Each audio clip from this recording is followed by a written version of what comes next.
Paris Direct, bienvenue dans l'info du jour. Il est 13 h ici en France, journée spéciale consacrée à la guerre en Ukraine sur nos antennes. En ce 24 février, le pays entre dans sa 5e année de conflit. 4 ans après le début de l'invasion russe, Volodymyr Zelensky a salué ce matin l'endurance et la résistance de son peuple face à Moscou. Le Kremlin qui poursuit sa lente avancée, mais qui n'a pas atteint encore ses objectifs.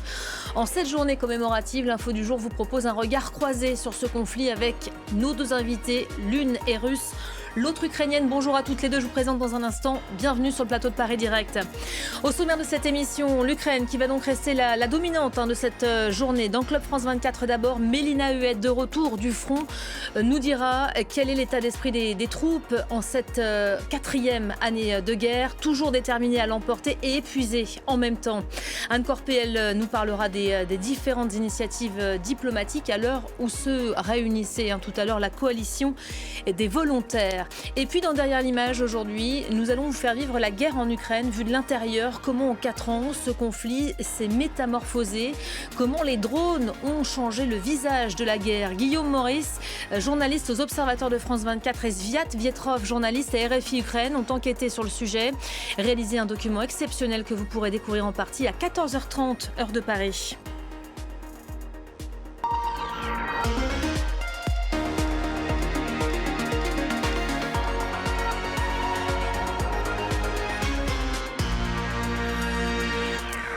Il y a 4 ans tout juste, le 24 février 2022, Vladimir Poutine ordonnait à ses troupes d'envahir l'Ukraine. Attaqué de toutes parts, le pays allait découvrir, sidéré, l'horreur d'un conflit armé. Une guerre qui dure et qui s'est installée dans le quotidien. En cette journée commémorative, l'info du jour donne donc la parole à deux femmes issues de deux camps. Nos deux invitées du jour sont russes, ukrainiennes. Elles ont pour point commun d'avoir quitté leur pays pour s'installer en France. Bonjour Irina Dmitrichine, merci d'être avec nous. Vous êtes maître de conférence à l'INALCO, cofondatrice de la collection Présence ukrainienne aux éditions L'Harmattan, et vous êtes donc ukrainienne. Vous avez rejoint la France, vous me disiez à l'instant, en 1993. Vera Grandseva, bonjour. Bonjour. Merci d'avoir accepté l'invitation. Vous êtes politologue russe, exilée en France depuis 2020, enseignante actuellement à Sciences Po Paris, auteur aussi de cet ouvrage, Les Russes veulent-ils la guerre, publié aux éditions du CERF. Toutes les deux, vous portez un regard assez commun sur ce conflit. Je vais d'abord vous demander, qu'est-ce qu'en cette journée commémorative, 4 ans après le début du conflit, quel est votre sentiment à l'une et à l'autre ?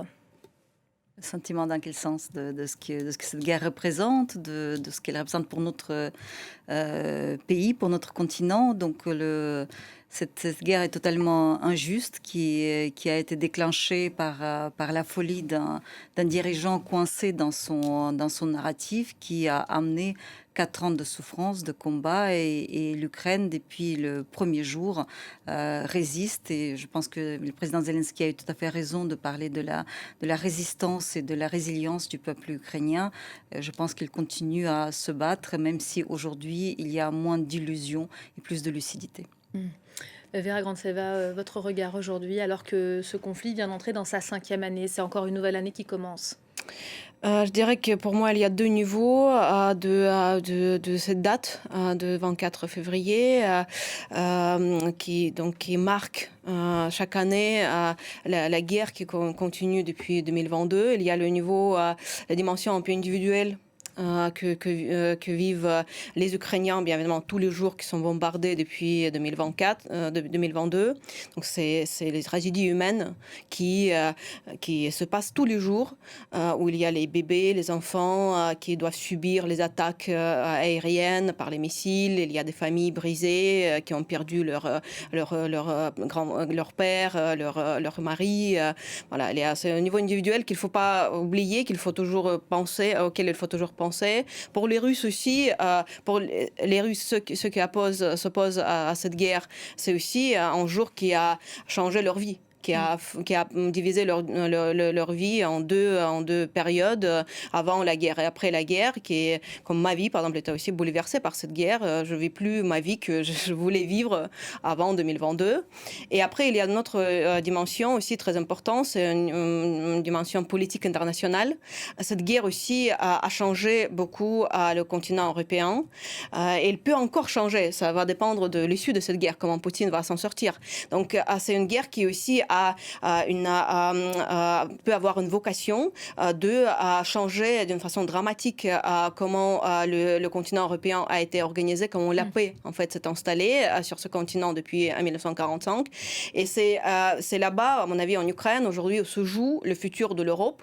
C'est pourquoi c'est si important de continuer de soutenir l'Ukraine, et c'est pourquoi c'est si important que Poutine ne gagne pas cette guerre et s'arrête dans les frontières de la Russie pour ne pas s'aimer la violence et la guerre sur le continent européen. Vous qui connaissez Poutine, pour avoir vécu en Russie, vous avez senti le vent tourner. Hein. Vous dites j'ai quitté mon pays parce que dès 2018, j'ai senti que ça allait mal tourner. Est-ce que vous vous préparez à une guerre qui dure dans le temps, qui s'éternise? On en est à 4 ans. Est-ce que ça pourrait être 2 fois, 3 fois plus? En fait, effectivement, j'ai vécu en Russie toute ma vie et j'ai même rencontré Poutine en 2021, quelques mois avant l'invasion qu'il a fait. Vous étiez chargé de relations internationales à la mairie de Saint-Pétersbourg où Vladimir Poutine a fait ses premières armes. Exactement. Mais en 2021 aussi, j'ai participé dans une sorte de club de débat avec Poutine, le club de Valdai, où chacun pose ses questions à Poutine.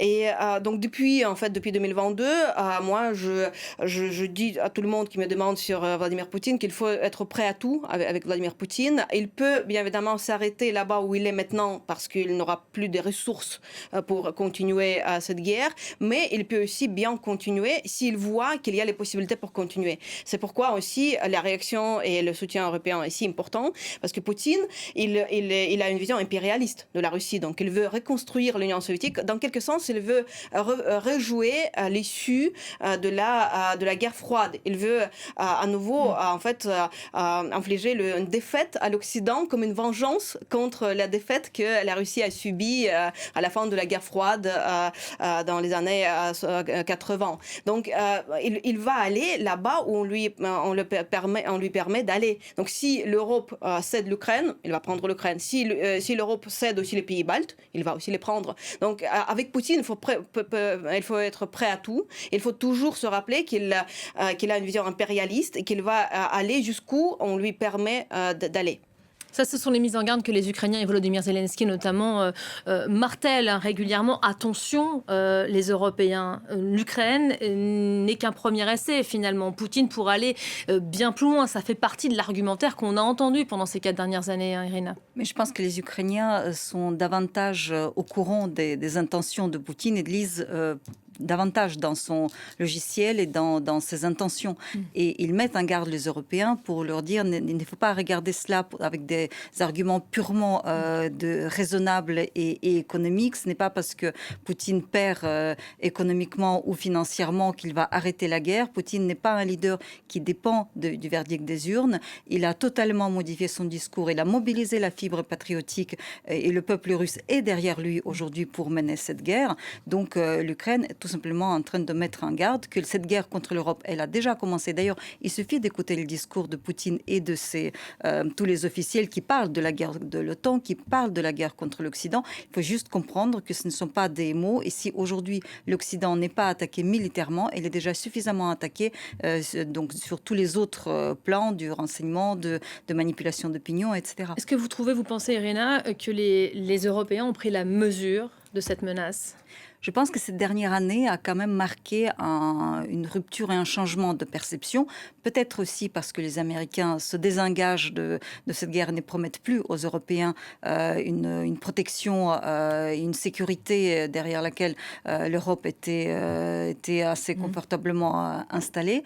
Et je pense qu'on voit que tous les arguments, toutes les tentatives de raisonner Poutine n'aboutissent pas. L'Europe commence à prendre la mesure de de ce qui se passe. Les Européens qui se répètent un même schéma, une chorégraphie assez bien orchestrée finalement en 4 ans. Là, on voyait les images des dirigeants qui se sont présentés à Kiev, qui sont arrivés en train ce matin. C'est l'histoire qui se répète d'année en année. J'aimerais qu'on parle du bilan 4 ans après le début de cette guerre, les pertes humaines. Les bilans humains constituent toujours en temps de guerre une donnée extrêmement sensible pour chaque camp. Et d'ailleurs, on n'a pas de données fiables. Volodymyr Zelensky parlait de 55 000 morts il n'y a pas si longtemps que ça. Le Center for Strategic and International Studies, lui, donne des chiffres bien plus importants, conséquents, que ce soit côté russe ou ukrainien. On parle en tout de 2 millions de victimes militaires russes et ukrainiennes, blessées, tuées ou disparues confondues. 1,2 million de soldats russes tués, bien moins dans le camp ukrainien, entre 100 000 et 140 000. Est-ce que les Ukrainiens pourraient supporter une nouvelle année, 2 nouvelles, 3 nouvelles années de guerre encore? Les Ukrainiens sont conscients que s'ils arrêtent, ça sera pire. Et c'est pour ça qu'on se bat, parce qu'on est conscient que derrière, ce n'est peut-être pas la paix, pas l'arrangement et la reprise d'une existence normale, mais une occupation, des déportations et la mort encore des souffrances encore pires. Et c'est ça qui donne, parmi d'autres facteurs, le courage de se battre. En ces 4 années de guerre, les gains territoriaux de la Russie demeurent dérisoires au regard des pertes humaines qu'on évoquait à l'instant. La ligne de front reste quasiment figée. Moscou a depuis l'hiver dernier intensifié ses frappes. On parlera de cette stratégie, l'hiver comme arme de guerre. J'aimerais qu'on parle de cette année 2025 particulièrement meurtrière pour les civils ukrainiens et en première ligne, comme souvent, les plus vulnérables, les enfants. Il y a ceux qui meurent, il y a ceux aussi qui voient leurs parents disparaître. Ces enfants qui restent traumatisés par ces 4 années de conflit. Nos confrères de France 2 sont allés les rencontrer en Ukraine. Reportage. Un village entier de préfabriqués en banlieue de Kiev. Toutes ces maisons abritent des personnes déplacées par la guerre. Nous avons rendez-vous avec Natalia. À 58 ans, elle accueille 5 enfants qui ont tous réussi à fuir les territoires ukrainiens occupés par les Russes. La plupart sourient, mais Ivan, 12 ans, a le regard dur. Il y a 7 mois, le jeune homme vivait avec sa mère dans la région de Kherson lorsqu'elle a été tuée par les Russes devant ses yeux. Un jour, il y a un militaire russe qui est venu chez nous. Il voulait de l'alcool. J'étais assis dans la pièce. Je jouais avec un éléphant et un ours en peluche. Il parlait avec ma mère. Il voulait la violer. Puis j'ai entendu les tirs. Je me suis allongée par terre. J'ai entendu les coups de feu. Au bout d'un moment, ils se sont arrêtés. Et ensuite, il est parti. Une enfance volée, un traumatisme si fort que le jeune homme bégait désormais. Je suis vraiment triste pour lui. Je ne sais même pas comment un enfant peut survivre à une chose pareille. En ayant moi-même vécu l'occupation, j'arrive pas à imaginer sa douleur. Ivan se retrouve sans sa mère. Son père n'est plus là non plus. Une association l'aide à fuir. C'est avec Natalia qu'il tente maintenant d'avancer. Je déteste cette Russie, ce qu'ils font avec nous. On avait tout, la maison, c'était le rêve.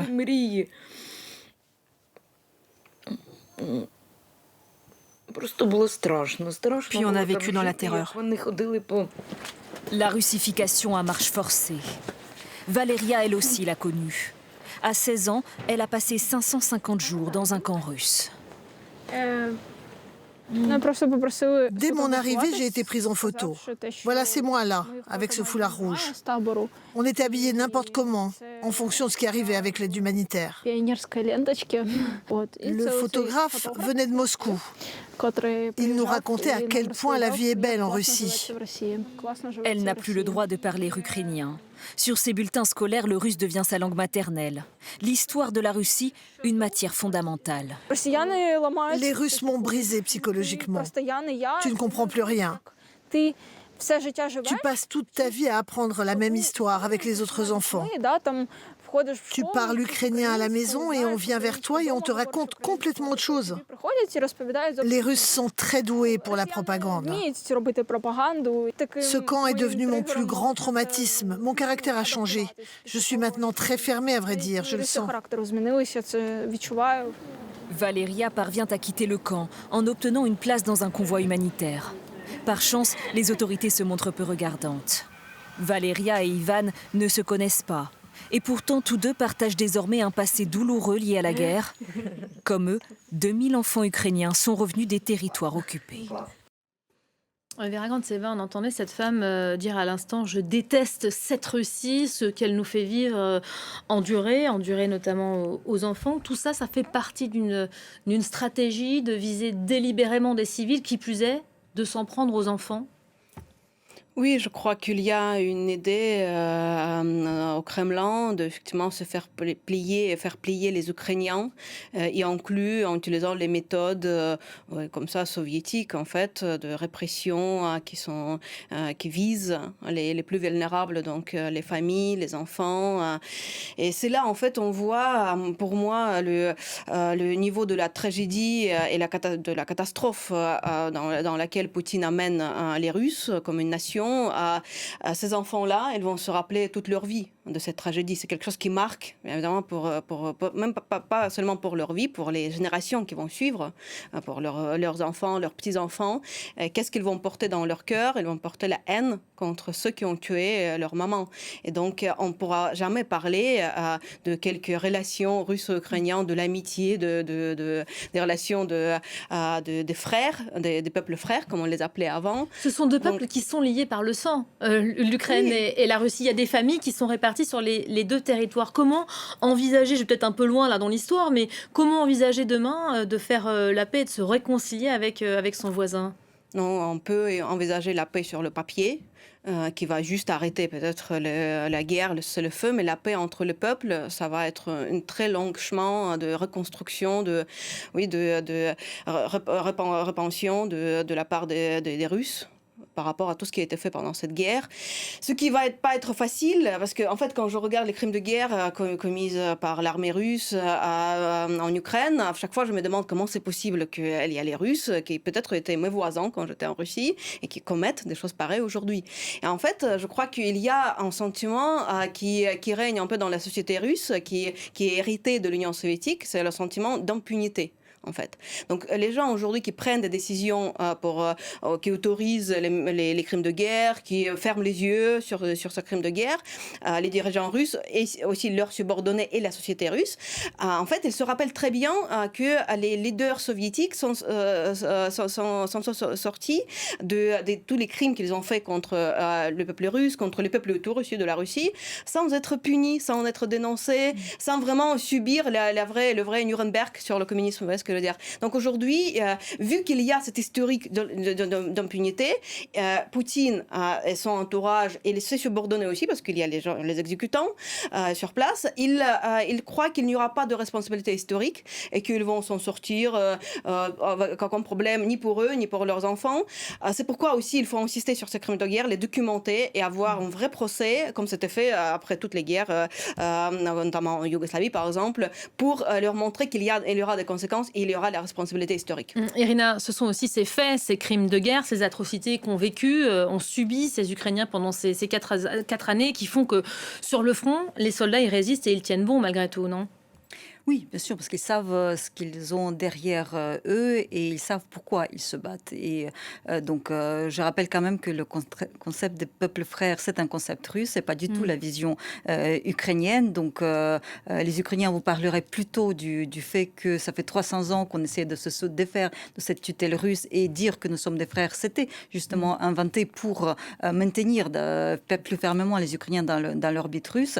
Aujourd'hui, nous vivons le dernier épisode de cette guerre de décolonisation que les Ukrainiens doivent gagner pour eux, mais aussi pour la Russie. Parce que si nous voulons que la Russie devienne un pays respectable et respecté, elle doit perdre cette guerre, elle doit prendre conscience de ce qu'elle a fait, demander pardon, payer des réparations. C'est à ce prix-là qu'elle peut rejoindre le concert des nations. Sans cette fin de guerre juste, il n'y aura pas de retour. On sera condamné à revivre indéfiniment ce spectre. Justement, on parle souvent dans les médias, en tout cas ici en Europe, du Kremlin et très peu des Russes, parce qu'on les entend très rarement. Hein. Rares sont ceux qui ont une parole libre comme vous. Vous vivez forcément en France.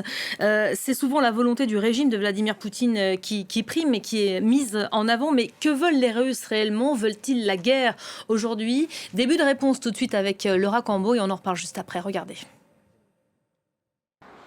Dans les rues enneigées de Moscou, rares sont les personnes qui acceptent de répondre à la question de ce journaliste. Que pensez-vous de la guerre en Ukraine? Non, merci.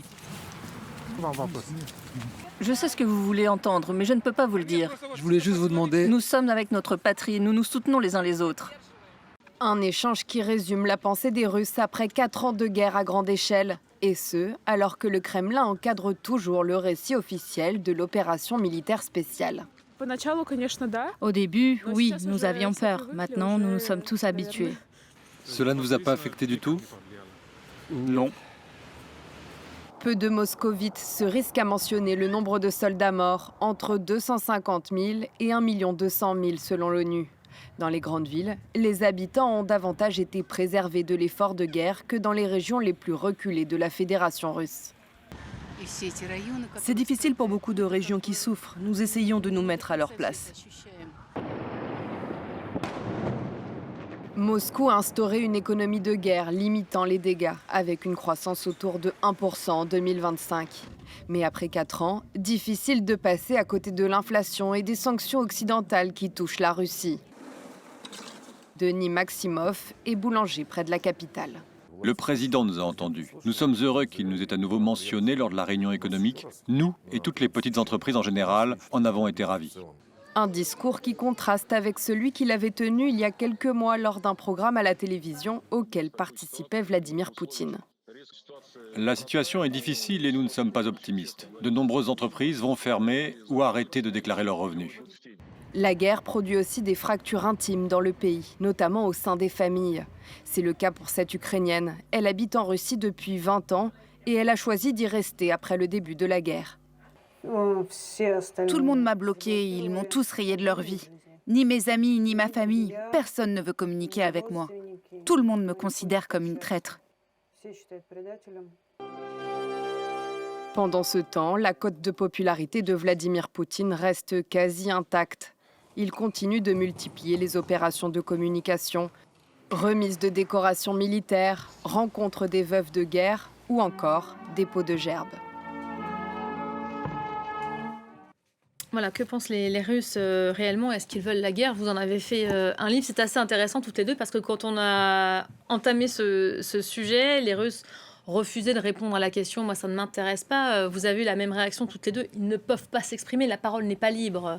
Exactement. Ouais. D'ailleurs, la cote de popularité de Poutine, ça veut rien dire aujourd'hui dans un contexte autoritaire en Russie où tu peux pas dire que tu soutiens pas Poutine.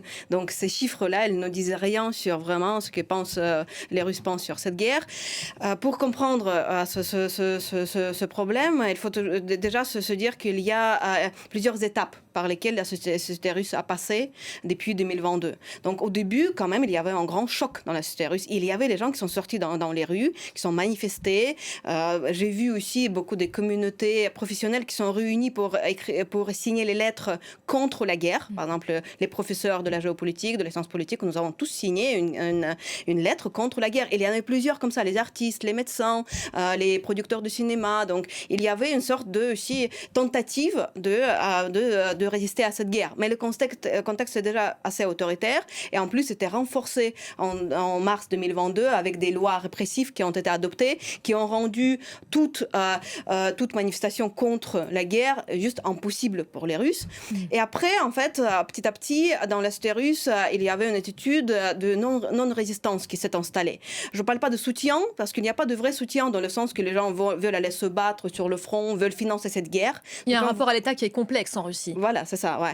Mais en fait, leur attitude, c'est un peu non-résistance. Ça veut dire qu'ils acceptent ça comme un contexte qu'ils ne peuvent pas changer, parce que si tu veux le changer, tu dois risquer ta vie et peut-être la vie de tes enfants.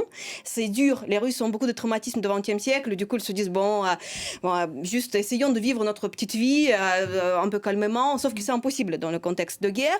Et après, l'étape suivante, c'était la normalisation de cette guerre. Donc, j'ai vu aussi que vers 2023, 2024, l'idée que cette guerre, c'est la condition historique qu'elle doit vivre, qui s'est installée dans la société russe. Et dans quelque sens aussi, les Russes, avec des problèmes qui ont commencé à s'accumuler en Russie, économiques et politiques, ils ont commencé en fait à avoir la peur de la défaite.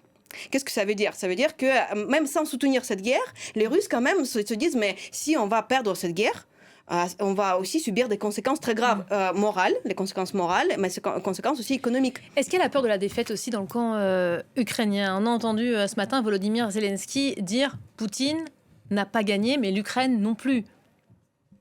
Alors, je pense que les Ukrainiens réfléchissent beaucoup sur leurs objectifs de guerre.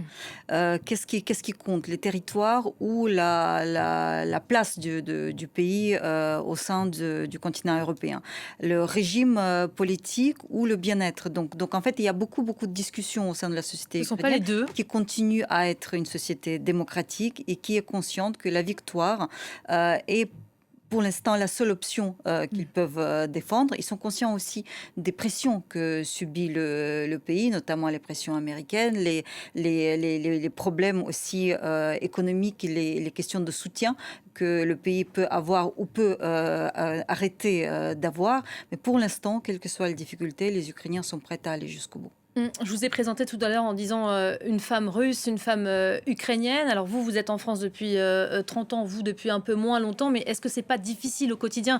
Et je vous demanderai de résumer, on a quelques secondes, de vivre tout cela à distance malgré tout. Irina? Je suis en pleine phase avec l'Ukraine et avec la France, donc je n'ai aucun conflit. Et vous? Non, c'est dur pour moi. Je suis déconnectée de l'Ermitage, de ma ville natale. Et c'est très injuste. Et c'est pourquoi j'en veux à Poutine, qu'il m'a privé. Et bon, il tous les jours, il tue les Ukrainiens, mais il a aussi beaucoup brisé les vies des Russes et ma vie comme exemple. Merci à toutes les deux d'avoir été les invités de l'Info du jour. On va